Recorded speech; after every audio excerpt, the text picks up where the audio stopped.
it's Gwendolyn, Lifestyle Sew. I thought I'd just pop on because I said I was going to do a Lutterloh pattern and this embroidery pattern and another little quilting pattern. But I started the embroidery first because this is a Christmas scene and it's going to take some time to actually do. I had no idea how much time this was going to take to do or take out of my day. I'm still at the machine now and I'm only on tile 21 and there's 32. So I've got quite a few tiles to go yet. Oh, he's naughty. He's not. I don't know if you can see him. He's naughty. This is Jasper. He's not a puppy no more, really. He's like 18 months old, but he still acts like he's about 2 months. Yes, I'm talking about you. Yes, I am. I'm talking about you. And he's forever, ever trying to, you know, get Snow to interact with him to play. But obviously, he wants to play a little bit more. Oh, sorry. You're right.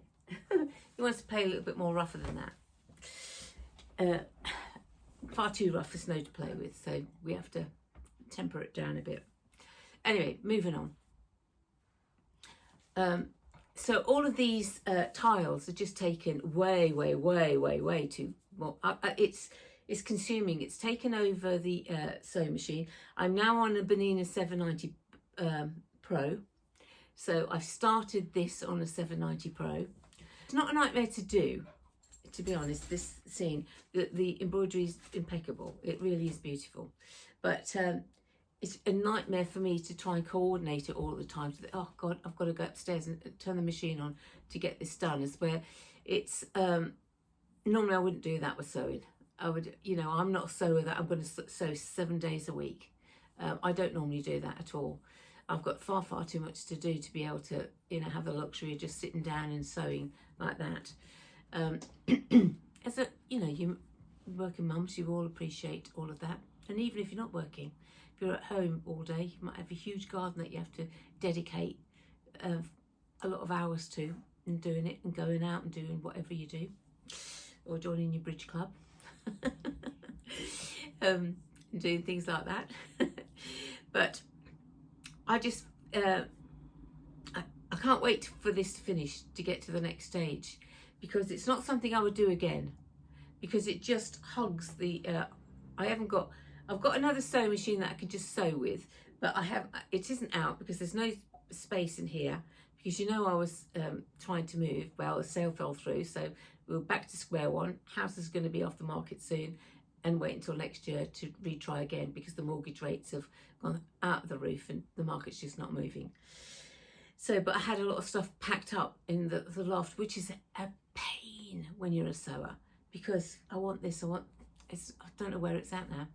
I've tried going in the loft and finding I've had to buy something again, because I literally can't find what I need.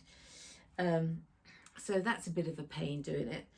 But then coming back to this in the evening, it's I don't do it in the evening when I'm at work, come home from work. I've got the dog to take out, I've got meals to cook, I've got the garden to cut in this, but I've got too much to do when I come home from work. So it's only when I'm not working, which is, you know, 4 days, that I'm not actually working, including the weekend, that I can actually do anything or prep anything to do anything. So I just didn't want you to feel as if, oh, I've forgotten about all the other things. They still are in the pipeline. I still have got this cowl top that I've already done part of the video. I hope I haven't lost it. I've done part of the video. It's just waiting for me to actually do the rest of the video, which has to be done. It's because that can't be done until this is finished, because you think, oh, okay, she's so well, you could do that, the other one, because you're not using the machine. Unfortunately, because of all of these, because this is an embroidery and there's 40,000 stitches in just one section, you have to be up and down on the machine. You can't concentrate on something else. You're going to make mistakes. You need to be focused on this, you know. So even though I'd gone downstairs and back upstairs, even though I'm downstairs, I can hear it. I don't need the app to hear my machine. but I do put the app on, just, you know, because I've got it. So I'll just put it on. But the other day I had something, and I don't know if this has ever happened to anything. It's never happened in the 47 years that I've ever sewn. But the side of you, can you see? Let me show you. Can you see now? You see the wheel here? I have threads on here. I had a few threads on here. And when I was sewing, and I had, say it just needed 10 colours to go into the actual embroidery section of that tile, I'd have them on the side here. And I'd have them away from the machine. So they were away from the machine from this line onwards, just on this table bit. So there might have been 10, there might have been 8, something like that, all dangling here. Now I went downstairs. And I was downstairs for quite some time, because it said, I don't know, 20 minutes on here that it was going to take. And I heard ba-bum, ba-bum, ba-bum. I thought, well, that is not right. So I came back upstairs very quickly. And what had happened is one of these spools, that was here, and there was like 8 of them here. This obviously, when you sew machines this goes round constantly all the time, because that's what's driving it. And I think the friction had created this to sort of like whizzle up, because it's very light cotton, whizzle up, and it went all the way round the wheel. It unloaded 1,000, well, the whole reel, and the whole reel's 1,000 meters. 1,000, I don't know what I was talking about then. It unreeled 1,000 meters, but it wasn't just that. It went tighter and tighter and tighter and tighter around, and it was chopped off, and it was and it had chopped itself off and then picked itself up, and it added more cotton, and what? I just could not believe it. So the embroidery was just ticking along. That was still embroidery. Nothing was happening here at all. And what had happened, the sensors don't affect the wheel here. Clearly not. So nothing, because all the sensors are all geared for this side of the machine. So there was nothing here to stop the machine stopping when that happened. And so I had to stop the machine. But if you don't know, because I do know a bit about sewing machines, my Dad used to always fix them and sell them and mend them and do things like that. This wheel just pops off. It pulls off. It's tight, but it pulls off. Okay, and then you've just got a drive shaft behind. It's just a metal rod and like a little T junction on the end, a little T on the end. And so the thread had gone all the way round and round and round and tight. So I had to snip it and snip it and snip it till eventually I got everything off and threw it in the bin. And I thought to myself, oh my God, a brand new machine. I mean, gosh, I'd had it days when it started. So I was just in shock, but I knew it wasn't a big deal. You know, I knew it wasn't. If it had been on the other side of the machine, it would have been a totally different ball game. But I knew it wasn't. I just want to make sure that, you know, it didn't go even further into. What I didn't want is that cotton, because there's a hole and the shaft is there. Didn't want that cotton to break off and then end up starting to work its way into the machine. But it didn't. It was, the whole wheel was actually just on the outside. Boom, boom, boom, boom, boom, boom, boom. So therefore, you know, although you've got an app, it's not 100%. This is why I was a bit, you know, I've always advocated, don't leave your machine, be in the same room when you embroidery and that. And then when Benina brought this app out, I thought, okay, that's obviously must be 100% sure that this is going to stop. But they didn't take that into consideration. I'm sure they did not take that into consideration. It was just friction just, or magnetic friction, you know what I mean? Static, that's the word, static. Just actually going round and the cotton, and it just obviously floated up and it got caught, and I didn't understand it because it was so far away from the machine. I never thought that would ever possibly happen. So hence now all the cottons, including this one now, is in my box next to me on the other side. So I won't be putting my cottons next to my machine anymore. I even took the cottons that were up there down, because I could actually see a potential problem with the cottons up there, because when you have one cotton, it's so close together, it could potentially tangle with another cotton, and so I could see that as a problem. I've never even thought of the wheel as being a problem. I mean, heavens above. But anyway, you know, disaster avoided. I thought, phew, that was, so I'm not, you know, the sensors do work for here, but I still wouldn't be out. I still wouldn't be comfortable. I'm okay because I can sit down in the front room, but I wouldn't be comfortable being in the kitchen. I mean, working a lot in the kitchen while this was going on. I guess I wouldn't be comfortable doing that, but I'm old school. What do I know? It's, I just wouldn't be. I'd want to be close because I know the things can happen, and it's, I just, you know, I just wouldn't want that to be the case. Anyway, moving on from that, I will be obviously doing this Lutterloh video. Jasper, come.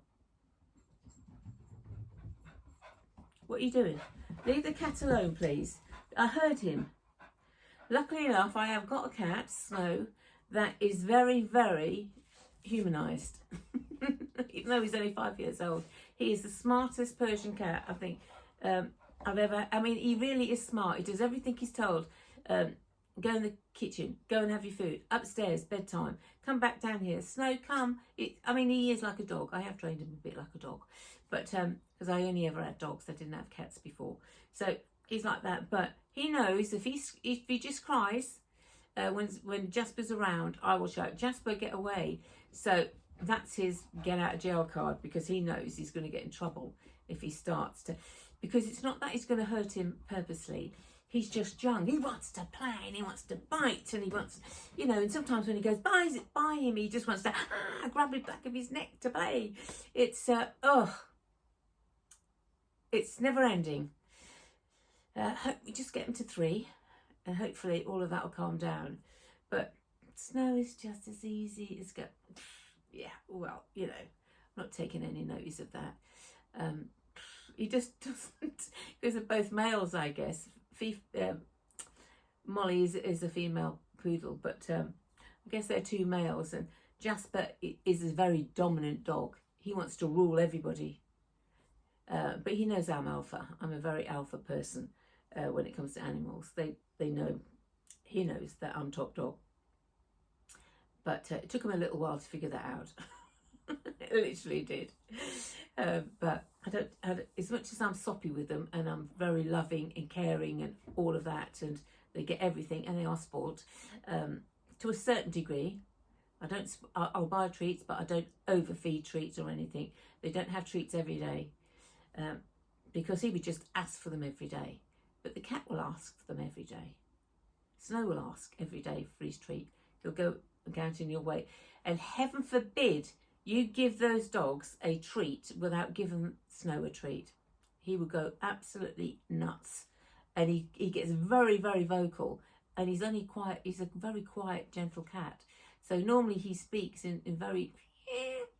Sometimes you hardly hear him. But wow, does he change if he's not getting his treat? Because he'll sit there and wait patiently. And if it hasn't come, well, why are they getting a treat and I'm not? So you have to treat, they're all like kids, so you all have to treat them exactly the same. But that's what I love. That's what it's nice when you live on your own and you've got other people to care about, and, well, not people, you know, animals to care about and love and be responsible for, and you've got to get back. That's why it's good, and that's why it's healthy for older people to have animals, because your nest is gone. I was used to, like, 2 daughters who I do see, but, you know, your nest is gone and you don't... You spend most of the time on your own by yourself, and you have to make things to do so, you know, and all of that. But I will be back. I will be back with the, don't fear, we will be getting some Lutterloh, and I will try and do another video, because I thought I'd do a video on actual fact all the adjustments that you can do on a pattern. Now, this isn't just for Lutterloh, it's for any pattern that you do these adjustments for, and why people actually get a Lutterloh and then a box and do it for a little while and then give it up. They can't do it. They can't get anything to fit. So I will tell you why that is. Why you can't get things to fit. Why you can't get things to fit. And it will change your life. It really will. That's why people watch me. They watch me because I'm very, when it comes to the sewing side of things, I've got a lot of knowledge of what you can do and what you can't do. And I don't necessarily do all what the pattern is or all what it's meant to do.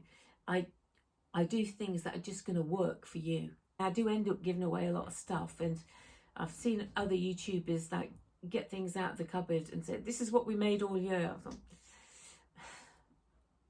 I probably by the end of the year would have already given away the first thing. How much stuff do you need in your wardrobe? My wardrobe's chocker already with stuff that sometimes you buy as well. So on that note, instead of boring you to death, I'll see you soon. Take care.